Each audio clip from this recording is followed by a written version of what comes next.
Hey, so I'm not going to lie to you, Disney cruises can feel really expensive, but I want to tell you three of my favorite ways to save money on your next Disney cruise. The third one is my favorite, so make sure you stay tuned till the end.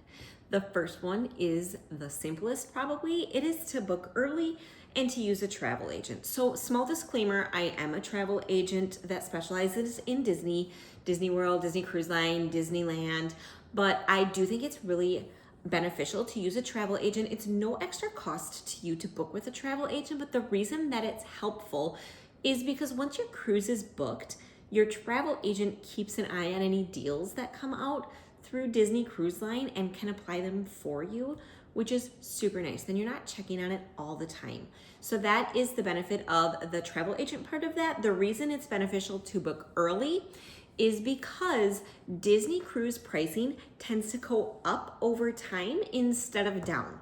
So by booking as soon as those cruise itineraries come out or as early as you're ready to book, you're able to grab the lowest prices available. The second thing that you can do to save money on your Disney cruise is really big and kind of fun actually. It's a guaranteed rate room. And I want to tell you a little bit more about that because I think it's important to understand how they work.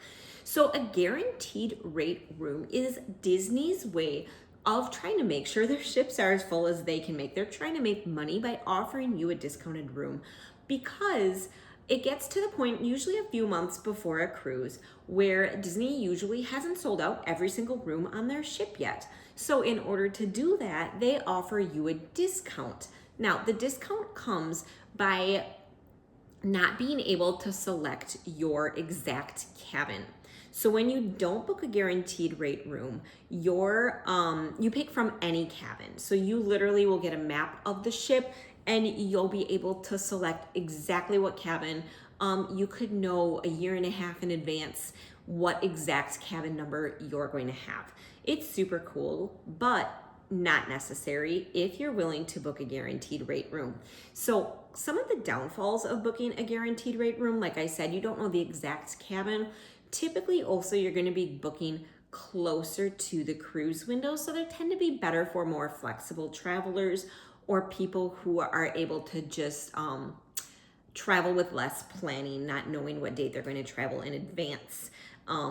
For me, I'm a teacher, so I can't always do guaranteed rate rooms because sometimes they're in a certain window that I'm not able to take off work. But if you are and you're flexible, they can be really great. A cool thing about guaranteed rate rooms is you still get to pick your room type. That's the guarantee part. So for example, on a Disney cruise, you tend to be choosing between a inside cabin, which is the windowless kind, although some of Disney cruise lines do have what they call like a magical porthole, which makes it feel like you have a window. I personally prefer a windowed room, but totally personal preference. If you want that lowest rate, the inside cabins are typically going to be a lower rate, though sometimes on these guaranteed rate rooms, you actually can get a ocean view cabin for less than an inside cabin. So always keep an eye on that.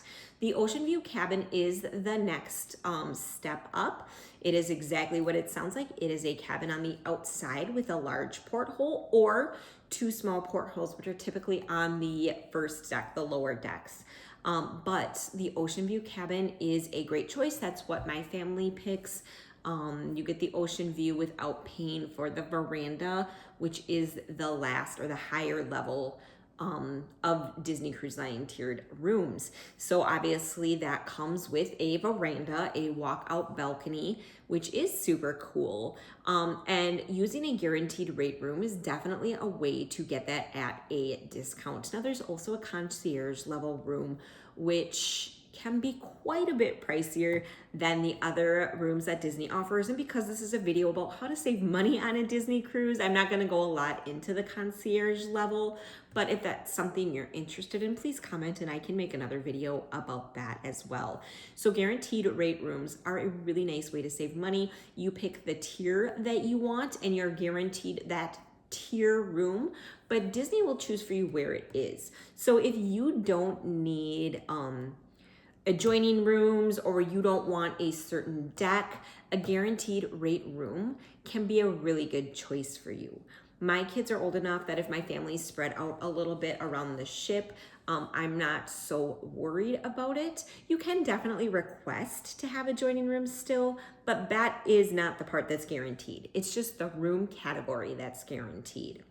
The last way that I'm going to talk about today to save money on a Disney cruise is my personal favorite, and please hear me out before you just go, credit cards.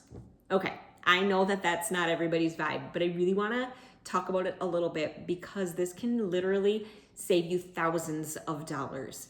Okay, so there are several different kinds of travel credit cards you can use, and the one that's going to work best for this, in my personal opinion, though there's many different options you can use here, the one that I feel like is going to work best for most people is the Venture or the Venture X credit card. And the way that that works is you open it and there is a fee of $95. However, you get 75,000 points that you can use to pay off your travel expenses. That 75,000 points is equal to $750. So what I would do is open the credit card and make a cruise payment. Either pay a few thousand on your cruise or use your everyday spending until you hit enough. It's usually about 5,000, sometimes more, sometimes less, depending on the current cards deals. But once you hit that amount, then you earn the bonus, and you can use that bonus to pay for travel expenses. Not every single travel card works that way, but the Capital One ones do. So again, the Venture or the Venture X are both going to be great options. Now I said thousands, but that only adds up to $750, which is still, if I can take that chunk out of my cruise alone, I'm happy with that. So then here's how you can then make that $750 into more. So if you live with a partner, you can refer them to get their own credit card, and you will get a bonus for referring them. Typically that bonus is about 20,000 points, which is $200. So that's another $200 that you can then put towards your cruise. Again, you would put it towards your cruise by charging the cruise to that credit card. And then once the payment goes through, you can you can go into the system and pay your travel expenses with that. And then once your partner earns their bonus, you can either on your own, or if you're working with a travel agent, call your travel agent and have them swap out the card that's on file. And then you can use that card to make a cruise payment. So there's another $750 right there. So that alone, just those two things, saves you almost $2,000. Actually a little bit more than the amount I gave, because then you also earn points based off spend too, and Capital One is 2 points for every dollar. So if you spend $5,000 to get that award, you get 10,000 points, that's another $100. So you would actually be getting an extra 100 on each card for earning those. So that is super exciting. Again, that's about $2,000 off of your cruise right there, just between those two cards. I do earn that referral bonus for the card, so take that with a grain of salt, but I am going to link down below in the description my referral link if you're interested in that, but please feel free to ask questions too. Just some other information about that. I can go more in depth in another video if you want. Please let me know in the comments if you want a longer length video about how I use travel cards to help me save money on cruises and other vacations. I would love to share that information. But one common question I get is, what do you do? Because there's that annual fee, and most people don't want to keep paying for that annual fee after they've earned the bonus. Keep the card open for a full year, and when your annual fee hits the second time, or after you've had it open for a year, that's when I would close the card, because then you don't make the banks nervous by opening it and closing it immediately as soon as you get that bonus. That makes them a little hesitant to give you a card in the future if you choose. So just keep it open. They'll charge you the bonus again, and then when you close the card, you will be refunded that annual fee as long as you don't wait like months and months. So that's just how we choose to do it. You can also use these travel cards or other travel cards to help pay for your flights, which is what we do. So my family of 5 very rarely pays for flights anywhere, because we use travel reward credit cards. So if you're interested in what we use there, again, just ask for me to make another video. I'm not gonna go into it on this video, since this is more specifically about how to save money on a Disney cruise. I also wanna give you 2 bonus pieces of ways to save money. The first one is super time sensitive. So if you are watching this before December 31st, 2026, which is only a couple days after I'm filming this, my travel agency is offering an onboard credit with Disney Cruise Line up to $200 depending on the cost of your cabin or cabins. So if you book before December 31st, before the end of the day on December 31st, my travel agency is going to give you that onboard credit just included with your booking.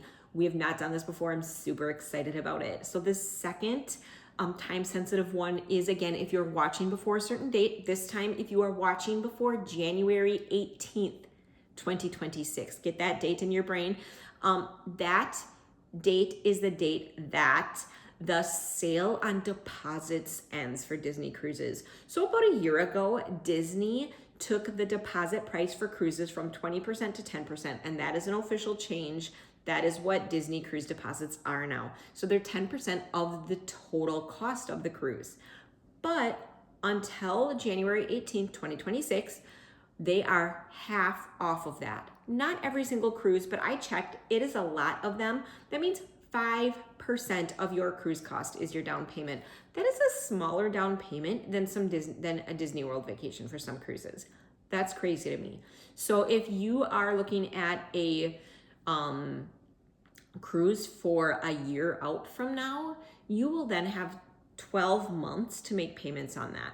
You can arrange payments with your travel agent or pay it on your own if you're not working with a travel agent, or you can just save up during that time and pay it as a lump sum when you're done.